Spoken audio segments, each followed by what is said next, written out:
Hello बच्चों, let's read the question. The question says assertion: germinating seeds show more mitochondria than dormant seeds. Reason: mitochondria are endosymbiotic in origin. इस question में assertion और reason दिया गया है और हमें बताना है क्या दोनों स्टेटमेंट सही हैं और रीजन assertion वाले स्टेटमेंट को करेक्टली एक्सप्लेन करता है या नहीं। इस क्वेश्चन का जो हमारा की कंसेप्ट है वो है माइटोकॉन्ड्रिया। की कंसेप्ट माइटोकॉन्ड्रिया।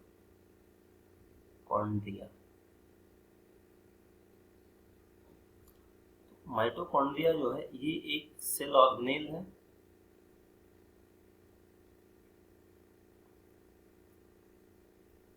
ये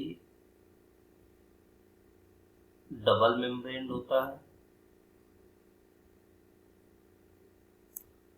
माइटोकॉन्ड्रिया को power house of the cell के नाम से जाना जाता है। पावर हाउस ऑफ सेल ऐसा इसलिए क्योंकि ये एनर्जी करेंसी प्रोड्यूस करता है एटीपी के फॉर्म में, एडेनोसिन ट्राइफॉस्फेट, जिसको energy currency of the cell बोलते हैं। ये तो माइटोकॉन्ड्रिया के बारे में हो गया। अब हमें बात करनी है अपने क्वेश्चन की। क्वेश्चन के असर्शन वाले स्टेटमेंट में बात की गई है कि जो जर्मिनेटिंग सीड्स है उसके पास माइटोकॉन्ड्रिया का नंबर ज्यादा होता है in comparison to dormant seeds. तो जर्मिनेटिंग सीड्स जो होती हैं उनको एनर्जी की रिक्वायरमेंट ज्यादा होती है। Germinating seeds require more energy for their growth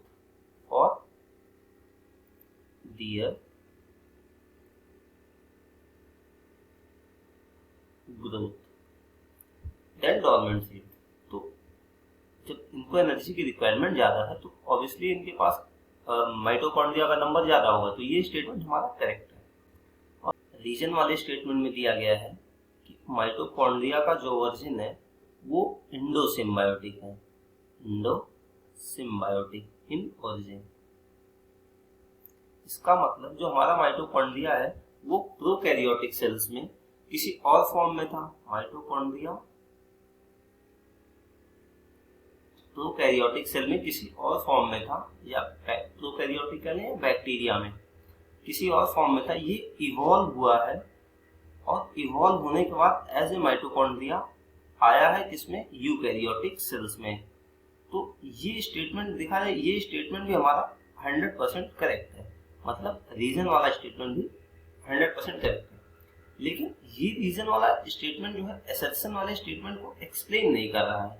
तो इसलिए दोनों रीजन इंडिविजुअली, तो दोनों स्टेटमेंट इंडिविजुअली करेक्ट तो है। मतलब असर्शन भी हमारा स्टेटमेंट जो है वो करेक्ट है और रीजन वाला स्टेटमेंट भी करेक्ट है।